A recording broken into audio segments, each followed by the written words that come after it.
Our guest today is considered by many as an outstanding vocalist with a charismatic stage presence. Our guest has already hit some significant milestones in her career.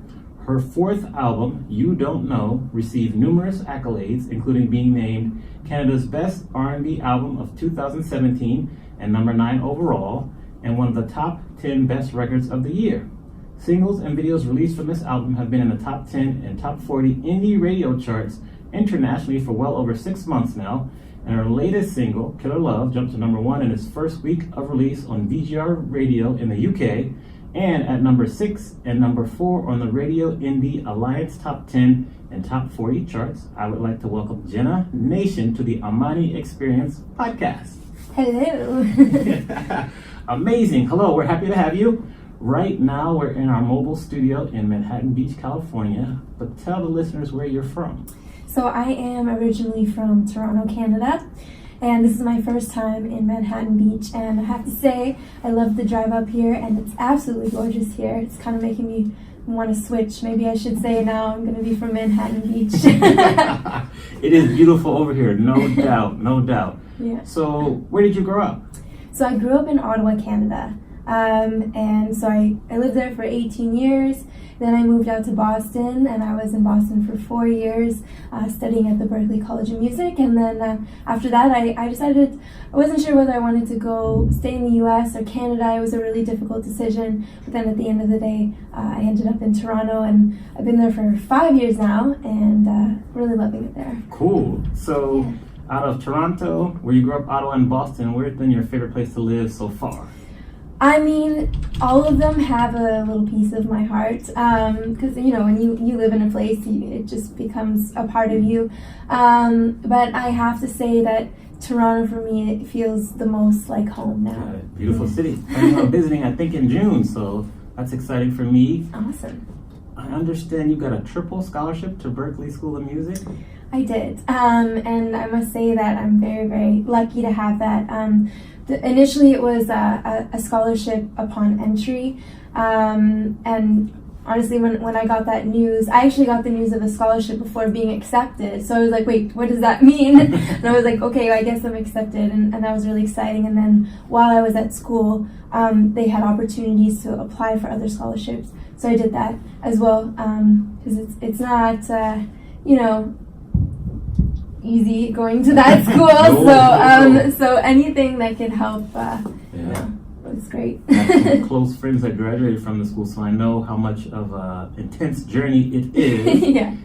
We have many things in common that we'll discover throughout the interview, but Awesome. The first one I want to talk about is that you studied piano and also saxophone as a kid. I did. Alto sax. Yes, yeah. Well, so my dad's side of the family is all kind of in the music industry, and my grandmother is a classical pianist. Mm-hmm. So it was kind of known probably before I was born, like she's gonna study piano. Right. And so basically, when I was 4 years old, you know, my grandmother was encouraging of me studying piano, and I mean, and I was always singing and whatnot too. So I think my family just kind of knew this child was gonna do music in some way or form. So I started piano lessons, and yeah, so I kind of done piano lessons on and off throughout my life, and it's just helpful all around. And then when I was in grade 6, we have to choose like an instrument for band, and I mean, I'm an old soul. I always loved jazz, and so when, you know, I had the opportunity to choose, immediately it was, I want to do saxophone. And the reason I chose alto, to be quite honest, is because it was less hard to carry to school versus a tenor or baritone. Yes. So you could have done soprano too. I could have, yes. Yeah. But just something about the alto sound that I really loved. So yeah, and then you know, with some of my background in jazz and whatnot, it all kind of mixed together. Cool. Yeah.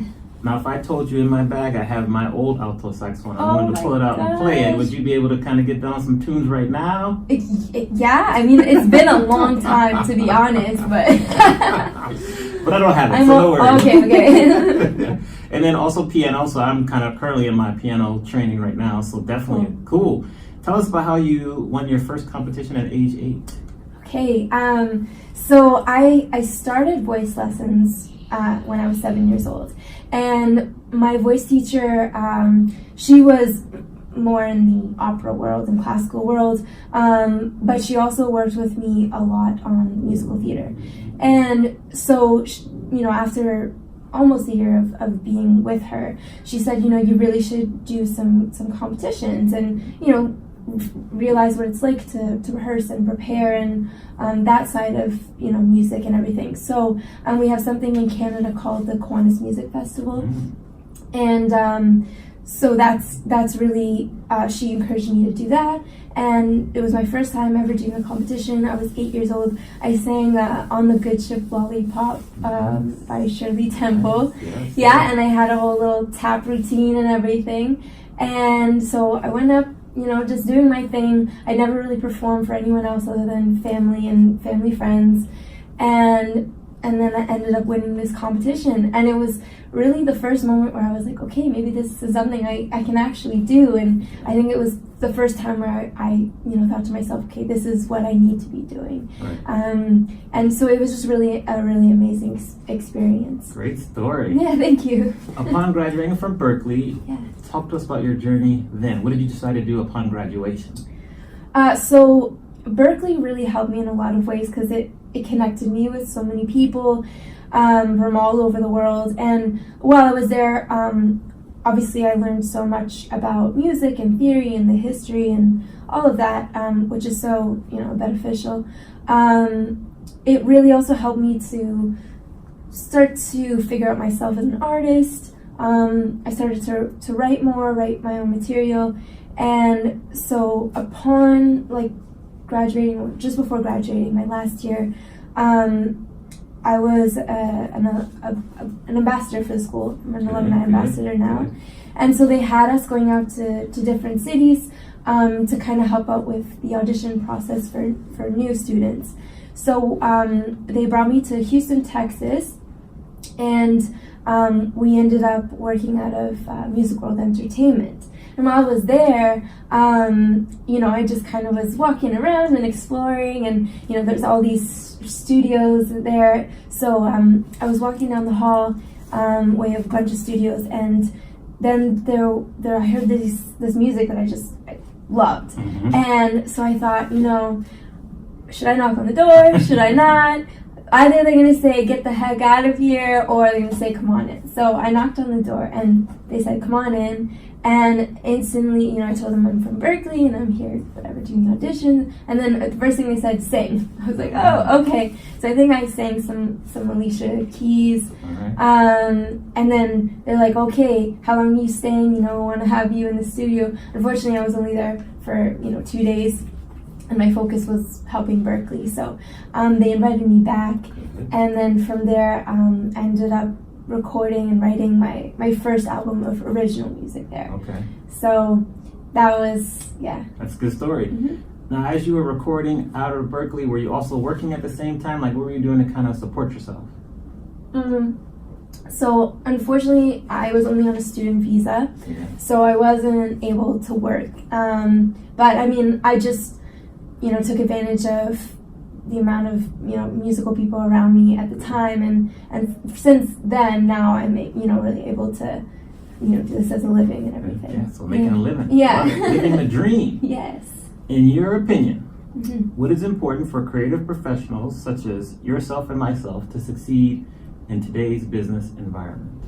Okay, so a couple of things really stand out for me, and one of them for sure is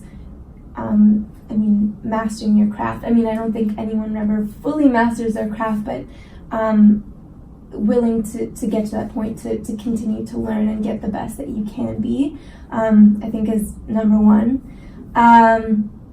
Number two, I think, is being organized and, being on time for things, being prepared, because people really value that. And, it's just so important because there could be, the person who's super talented but doesn't have, their stuff together, and then there's a person who's maybe not as good, but they're, really organized and on time and all of that, and they're the ones who are probably going to get the gig versus, someone who's more talented.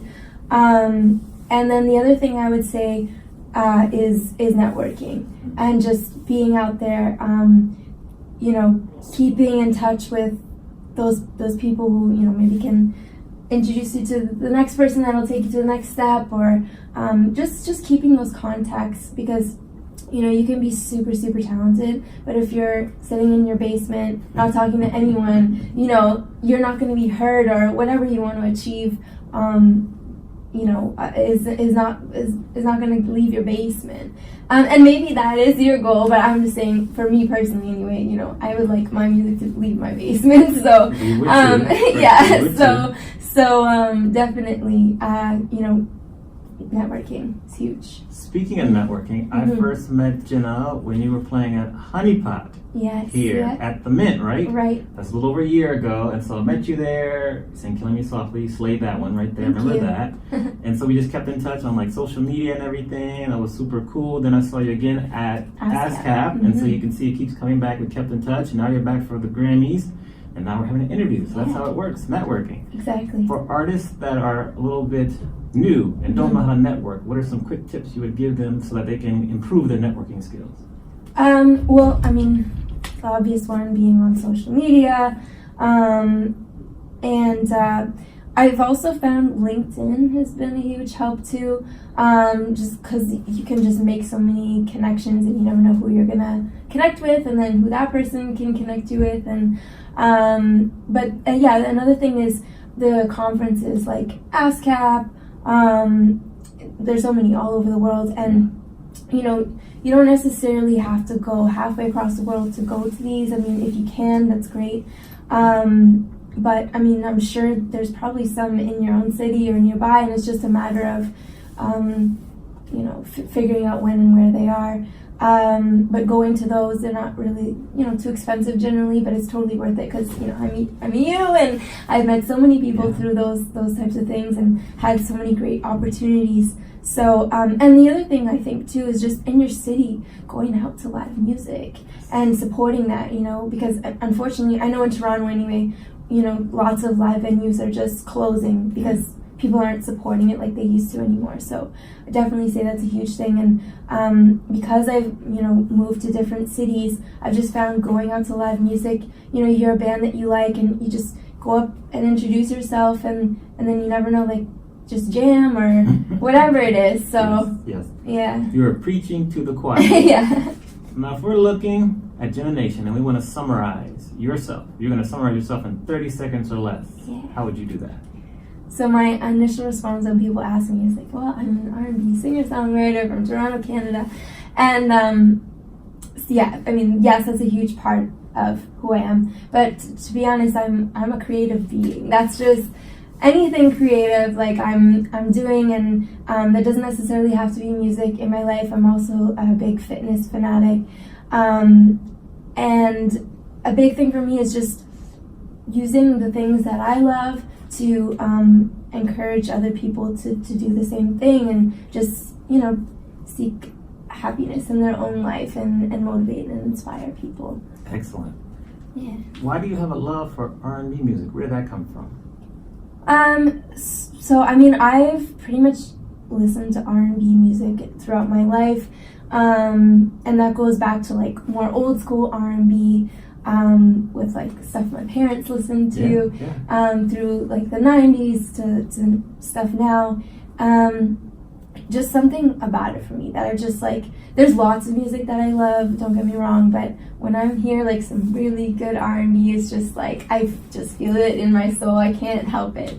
And I mean, and R&B obviously incorporates a lot of other genres, soul and jazz in there too, and those are also other types of music that I've listened to my entire life. So great. Yeah. Let's take a little trip down the R&B lane, because that's another thing we have in common. I love the R&B. I particularly love like the slow jams. That's my jam. starting from the music your parents exposed you to, name some artists and songs that you kind of remember that really helped to grow your love of R&B. Sure. Well, Stevie Wonder, Yes. and I know we have that in common Yes. too. Yeah, you can't. Stevie Wonder, gosh. Well, so the first song my parents tell me that I ever just sung out loud a cappella was For Your Love I Would Do Anything. So, yeah, anything Stevie, just love. Earth, Wind and Fire, Marvin Gaye. Yes. Yeah, just, I mean, you know, and then, I mean, Michael Jackson's a little more pop, but he's got R&B in there too, of course. Janet Jackson. I mean, yeah. We can go on for and now we're gonna kind of get to like the '90s R&B, which is also your jam. What artists, songs? Janet, for sure. Aaliyah, Brandy, Monica. Yes. Mint Condition, Boyz Pretty II Brown Men, Eyes. Yes. Jodeci, Yes. Casey and Oh, JoJo. see, I'm getting excited just listening to you. Yeah. Keep going. Keep going. You Yeah. and I, Jodeci, Mint Condition. Yes. Stokely. Go ahead. Keep going. Yeah. All right. We'll have to keep we'll keep talking about that, but that's amazing. You grew up in a musical family. You say your grandma was a pianist, right? Really, That's right. And that's how you learned how to piano. Do you still play piano? Yeah, I mean, I'm not one to like play it on stage and accompany myself. It's more so of like a writing tool for me now, because I'll sit down at the piano, I'll have something in my head, or I'll just sit down at the piano because I want to write a song that day, and you know, do basic chords and accompaniment, and then later on turn it into, you know, something more. But Great. Yeah. Love the piano. I'm learning myself. It's not easy, but it's an amazing instrument. yeah, absolutely. We're looking at your career. Mhm. When do you feel was the turning point when you're like, okay, this is gonna work. I'm all in. Like, this is about to happen. There's a couple for sure. Share them all. Definitely, you know, when I was 8 years old winning that competition, because that was the first time where I knew like, okay, this is what I'm gonna do for the rest of my life. And then I would say Berkeley, because getting accepted there, it was my dream school. It was an unbelievable feeling, and just the amount that I learned there, and you know what I was exposed to, the people I met, just changed my life. And then leaving Berkeley, I had gone from a music, like a singer and a music person, artist, to an artist. Yes. I think because that's, like I said, I really honed in on, you know, who I was as an artist, and what I wanted to do with my singing and music and writing my own songs. So yeah, that was a huge turning point. And then from there, that's when I've continued to, you know, create my albums and all of that. Excellent. Yeah. Why do you love what you do? Well, I honestly couldn't see myself doing anything else. But there's nothing like music. Like when you ask me, for example, to define myself in 30 seconds, or define myself in 30 seconds, you know, music comes to my mind first, and I can't separate myself from music. So that's huge for me. Yeah, I mean, and then there's nothing that makes me happier, really. So. And then on the flip side, what is something that scares you? Okay. Well, we call this the music industry, and for the longest time, my focus has always been music, and it still is now. But I realize that there's, you know, the business side to it. And while there's many amazing and great things about the music business, there's also a lot of very scary parts. Unfortunately. And I'm learning that as I go, because you can't do it all on your own, as much as we maybe want to.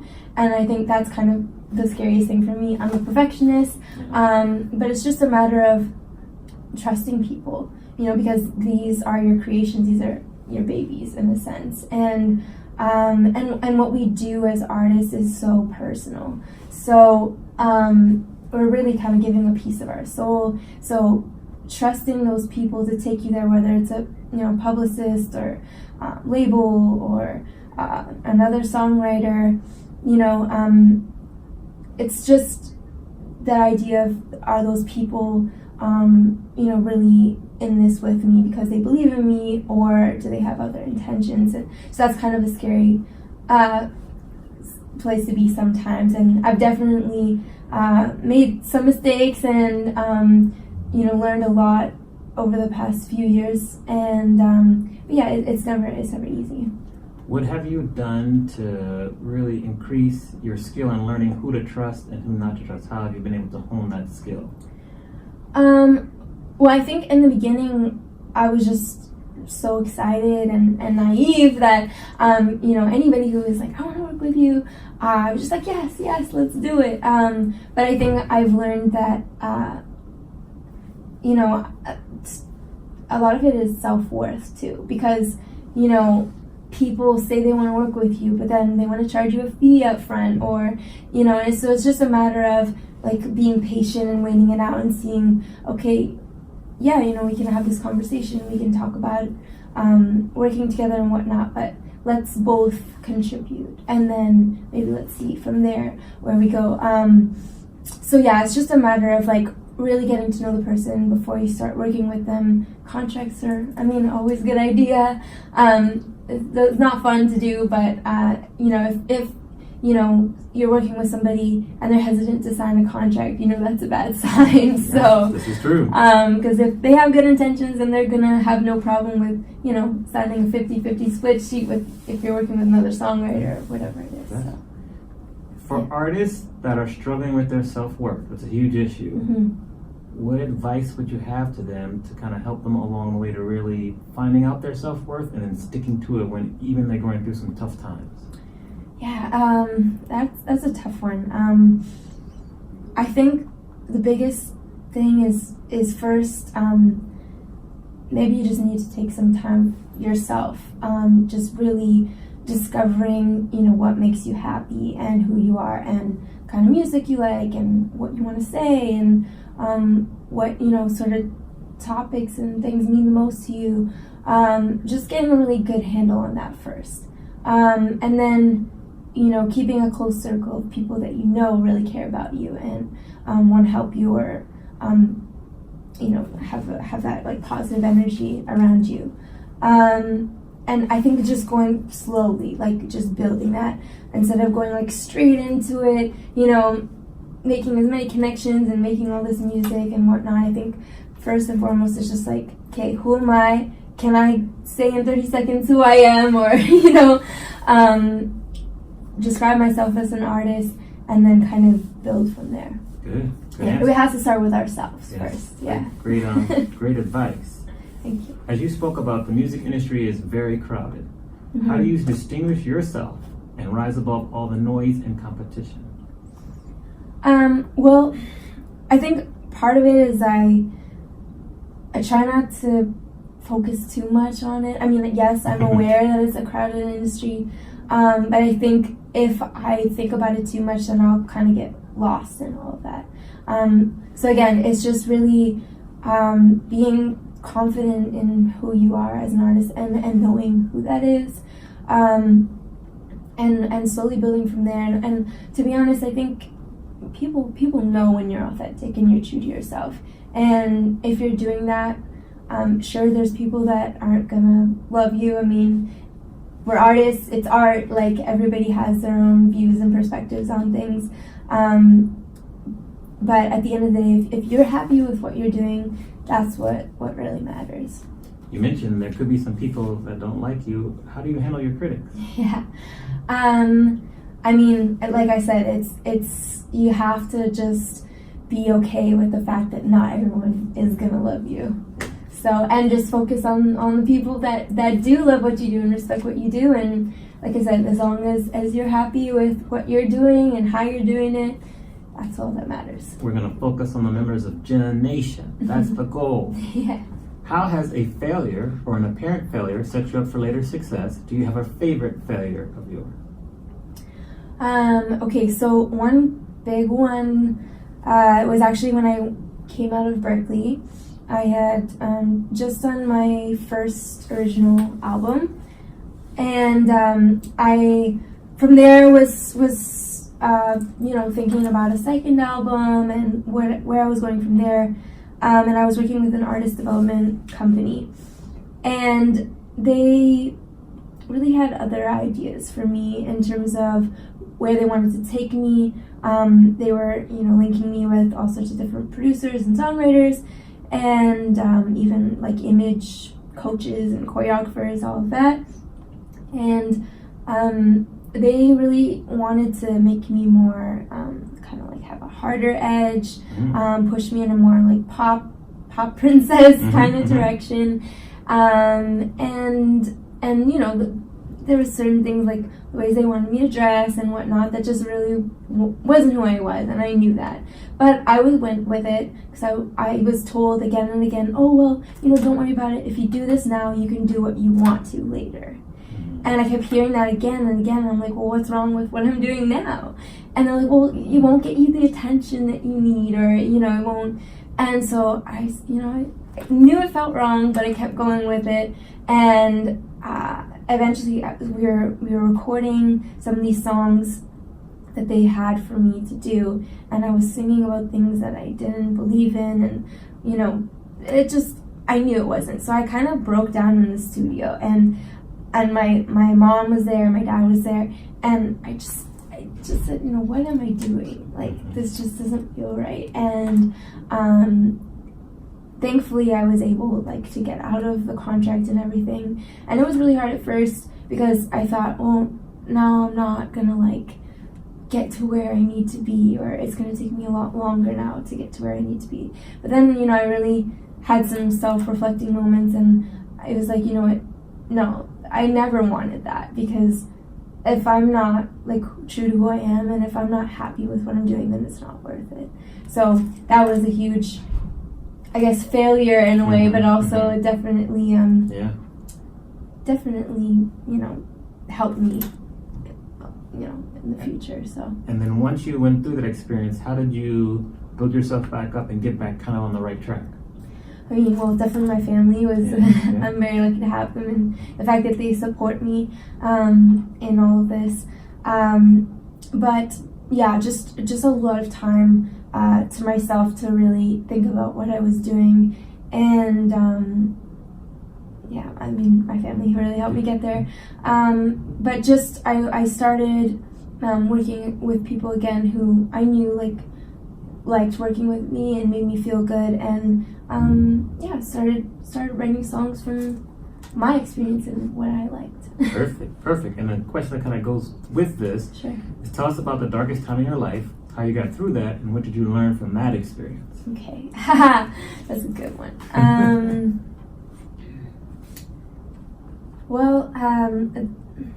That one was pretty tough. Another one, I would say, I was actually signed to an independent label here in the US, and everything was going really great with them.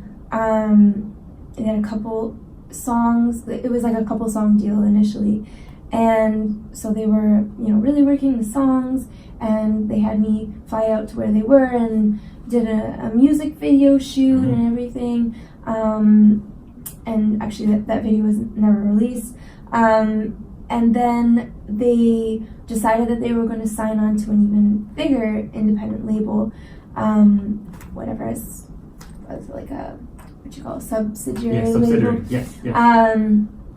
So I was like, okay, this is great, because now I have even more backing behind me and my music. And literally I was with them for a year and a half. And I met with them a number of times, and I thought everything was great, the vibe, all of that. We were on the same page. And then I got this contract. Now it had to be a new contract because they are becoming part of a new label. And initially everything looked pretty good. There was just a couple of things that needed to be changed. And then once we sent back a couple of the changes, it's like every time we sent back the contract, it just kept getting worse and worse, and more things that they were, owning me more than anything. And so I was thinking like, this is gonna be like the best, I'm finally gonna do this. And then it just like was completely, didn't work out at all because it was a contract that I just could not sign. And they kept telling me like, oh, you're our #1 artist and you're our like star artist and all this. But of course they just were saying that to me to get me to sign. And so it was really hard for me because I had invested so much time and everything with this label, and I had to like fight to like get my songs back and all. So it just like, it was a really horrible experience. But again, like I learned a lot about the business and contracts and all of that through it. But it was a difficult time because again, I'm thinking like, this is the moment, this is going to take me to that next level. And then to kind of have it all drop, it's like, okay, now what? So I've had like definitely a few moments like that for sure. Okay. Yeah. Cool. Now your hand, there things. So maybe just push this a little bit here. Okay. So you don't, because you're clicking. I'm not That's clicking. Perfect. Okay. Sorry about that. No. I've heard many artists that have gone along this similar path, and it just happens so much in this industry. It's happened to you, but you've still been able to kind of continue to work hard and continue your ascension. Yeah. How have you done that? Well, like I said, I don't think I could live without music. So while like music industry, I guess, has been the cause of some of this heartache, at the same time, music is the thing that helps me get back up and get out of bed at the end of the day sometimes when you have those rough days. And it's therapy, really. And yeah, it just honestly makes me happy. So even if I couldn't do this as a living, I would still be doing music and writing songs and, singing. Like, it's just, it's a part of who I am. Good. Speaking of writing songs, I want to talk to you about one of your songs called Turning Back Time. And I want to first know, where did you draw the inspiration to write this song? And there's a particular lyric that caught my attention. Okay. The lyric says, I regret the day I told you to forget my name, because tonight that's all I want to hear you say. How did you come up with the inspiration for that song and write the lyrics? So I actually wrote that song here in LA. And I was working with a guitarist, and he goes by Mr. Franks, and another songwriter, Victoria Monet. And initially it started off with Franks just kind of playing that lick that you hear again and again in the song, and we really liked it. So then Victoria and I started kind of going through melodies and lyrics, and so it's kind of a combined story of things that I've gone through and things that she's gone through. Nice. So we were sort of mixing things that both have happened to us in our experiences. And so Turning Back Time, we got of, I think there's a moment in everybody's life where they sort of wish they could turn back time and go back in time and change something they said or did, or in this case it was, the love that got away. It was just like a little bit too late. Once you realize, oh, I really did love that person, now it's too late. So, yeah, and sorry, the line you said was the second chorus, right? I regret the day I told you to forget my love, my name, because tonight that's all I want to hear you say. And yeah, I mean, because sometimes we go through these breakups and we say some things that we maybe wish we never said, and you're so angry sometimes in the moment. It's like, I wish you would just forget my name. I wish you never came into my life. Those types of things. And of course, generally we never mean them. So some of those things may have been said, and and then it's like, dang, I wish I didn't say that, and I wish I could take it back, because now, like, yeah, I wish you're the one who was saying my name, and I can't have that. So okay. Thanks for sharing. Tell us about, I'm really curious about how you write lyrics to your songs, because that's something that I'm trying to work on and figure out for myself. What's your process for how do you kind of write lyrics and put it all together? So generally I would say melodies come to me first. literally there's like music in my head nonstop. And then I generally try to fit words to the melody, and based on, you know, the melody that I have, or what the producer is doing that I'm working with, or maybe another instrumentalist, you know, I get a vibe of, okay, this is something more happy or sad, or Right. you know, and then kind of come up with concepts from there, then kind of start writing a story. And yeah, that's generally how I work. There's other times where I can be having a conversation with somebody. I can see like a billboard, and it's just like a cool phrase or combination of words that I like. So I'm constantly writing things down in my phone for ideas, or this could be a really cool song title. And then from there, maybe something will spark a story. Yeah. So yeah, kind of different methods. Good, generally. good. Thanks Yeah. for sharing. Who was the most influential person for you growing up? Are we talking music or overall? We'll start with overall, and then you can add in some music as Okay. well. Well, I have to say my parents. Good. Just because, well, really my whole family, but my parents and my sister. We're kind of like a rock solid group. There's the four of us, and we are supportive of each other, like no matter what. And I'm really lucky that my parents have just been so supportive of me and what I'm doing. And the other thing is they've like literally given to themselves like entirely to me. Whether it was like me with piano lessons, you know, they'd sit down at the piano with me and they'd learn how to read the notes too, so they could help me out and, you know, help me practice. You know, my mother spent hours and hours with me, like singing in the car or rehearsing for my shows. So just to see them, you know, giving everything and so supportive of me, I think just has been like the best thing ever. And just, they are just amazing people too. So I try to live my life like them. But yeah, so my parents for sure. But in music, there's a couple names. The first person I think who really made me want to sing was Judy Garland. Okay. I saw her do, you know, Somewhere Over the Rainbow and The Wizard of Oz, and just something about her had me hooked. Like her delivery, her voice, it's just, she was so, like, you just felt every bone in her body singing, like when she sings. So she was a huge influence to me initially. Then I would say probably Ella Fitzgerald.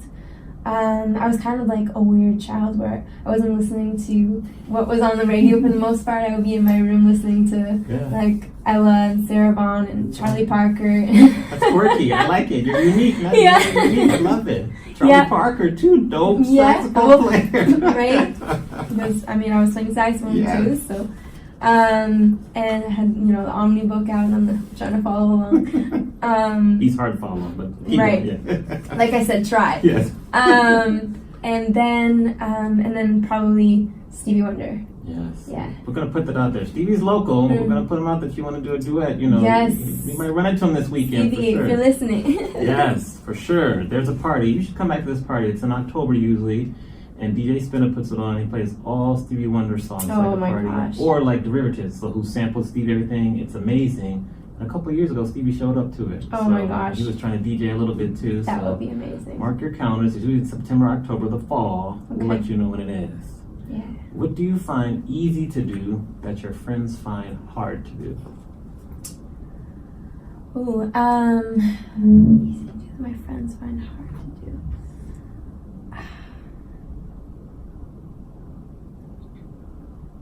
Well, maybe sing. No, I'm just Besides singing, yes, that's Sing. obvious. What else besides singing?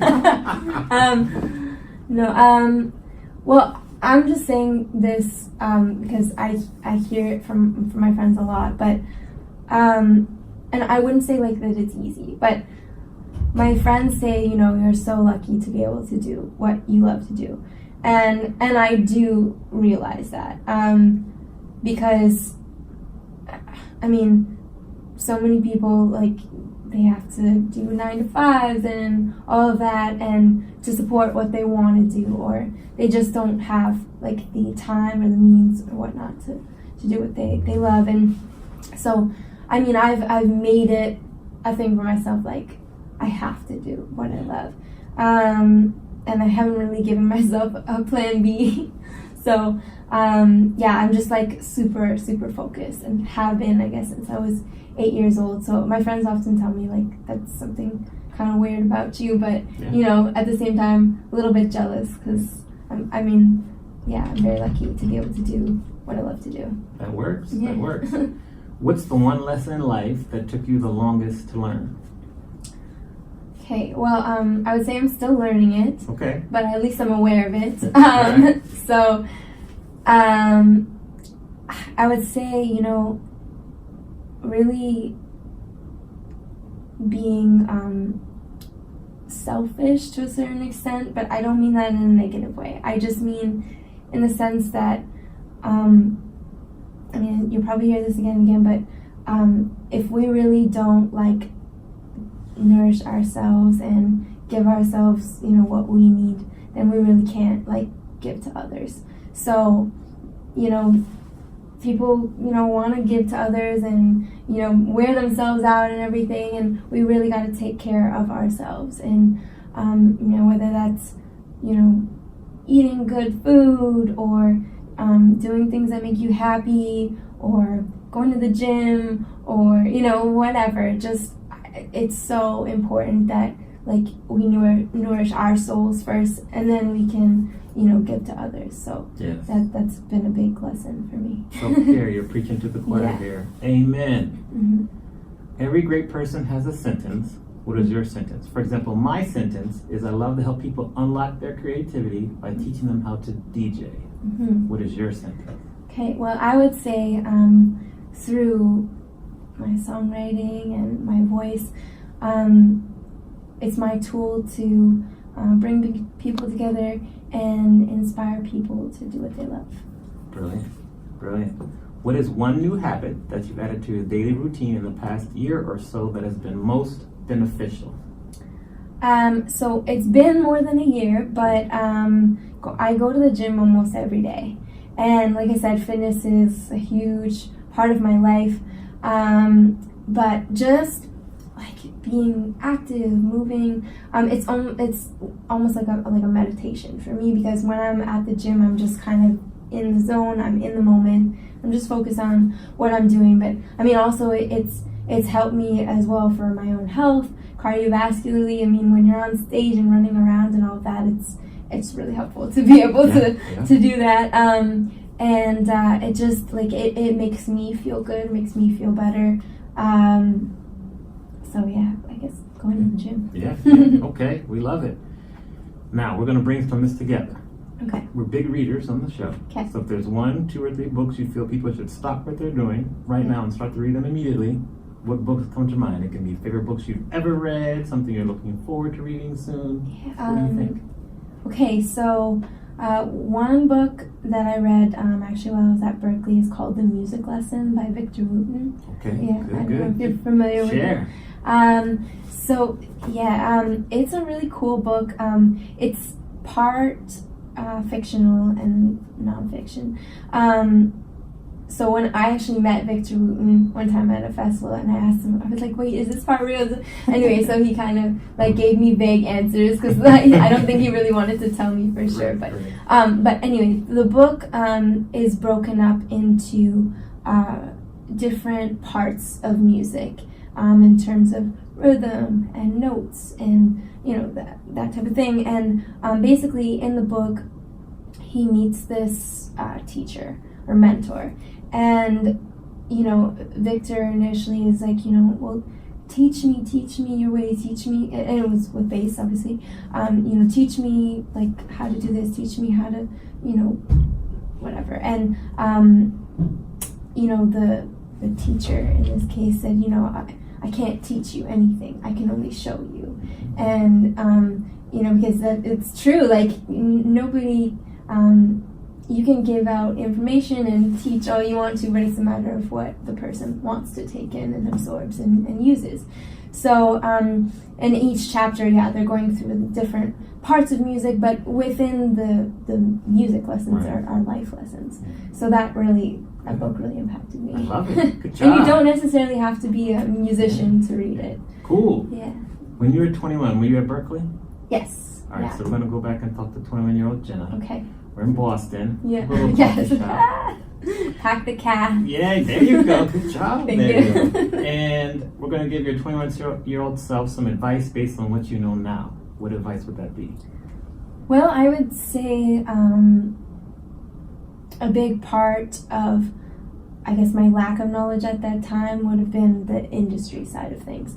And like I said, I was just so excited about creating music and working with, all these people that I kind of failed to realize the business side as well. And in doing so was, being, I guess, a little more protective of myself and what I had to offer. And yeah, being a little bit more cautious in terms of like the relationships and who I was bringing in as part of my team. And now, of course, like when you're in that moment, you don't know those things. Right. But I would say anybody who's listening, who's trying to figure that out, is just like, you don't necessarily need to go to school to figure it out. It's all on the internet. But like, even if you can, read something like Music Business 101 or anything like that, it's just the more knowledge you have, the more, the better you can do. So definitely just be more aware of that. Great. If we're looking at your career, your life, so far, you're still very young, and you wanted to pick the single most greatest accomplishment so far, what comes to mind? Ooh,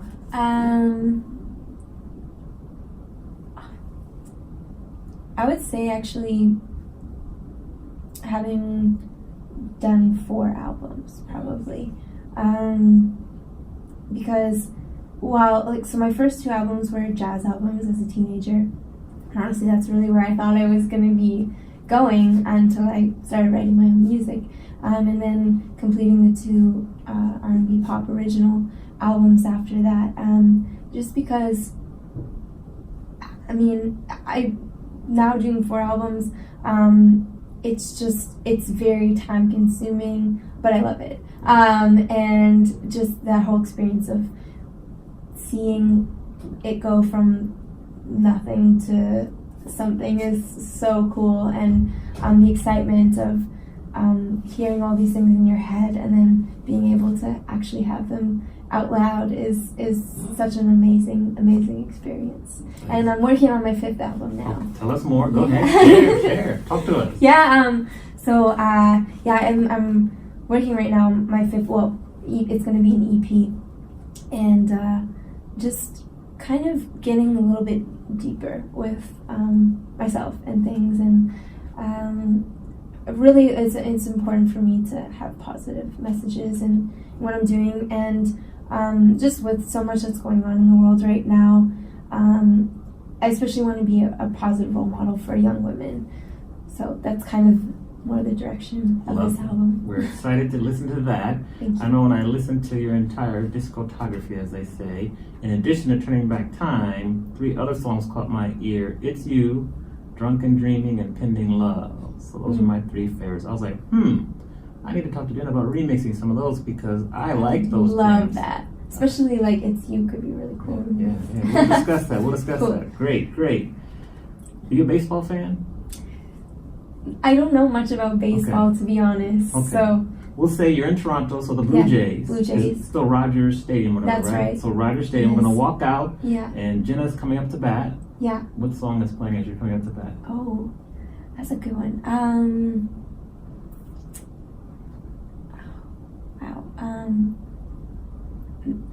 Maybe It's You would be a good one. All right. That can be your song. You can also pick a song by someone else. If I you can want pick a to. song. Yeah, Okay, it doesn't by have to be someone else. yours. Okay. Wow. I'm gonna have to get back to you on that. I'll think about it. So for the time being, we're gonna use "It's You" in the show. Yeah. Okay. But if it's gonna be, it'll probably be someone else's song for sure. Okay. Yeah. All right. Well, we'll just go with "It's You." Yeah. Tell the people how they can find you online. Okay. So my website is jennanation.com, and then you can find me on Spotify, SoundCloud, Apple Music, all of that. If you just type in Jenna Nation, and my latest album is called You Don't Know. And then also on Instagram and Facebook and Twitter, it's at Jenna G Nation. Perfect. We'll link all those in the show notes. Great. And before I ask the final question, I just want to say thank you very much for making time while you're here in LA to come visit us. Really appreciate it. I love your work. I particularly enjoy the fact that you've been through some issues with the labels and kind of doing that, but you still are putting out new content. You still keep going. That's very inspiring. Thank you. So please keep going. I definitely think you're already a role model for the young ladies, young girls. Thank you. Keep that going as well. We let our guests leave the show with any last minute words of wisdom or advice. So I'll say thank you again and then let you take us home. Thank you so much for having me, and I'm so glad I came out here. And also you got some really great questions, so thank you. You're welcome. But okay, so biggest thing, and this isn't just music, but it's really just stay true to who you are. And I think some of us, it takes a little bit of time to figure that out, but it's worth it. So, take that time to yourself, figure out what you love, and, how you want to be portrayed and what makes you happy. And people will gravitate towards that positivity. So stay true to who you are. Amen. Thank you very much. Thank you.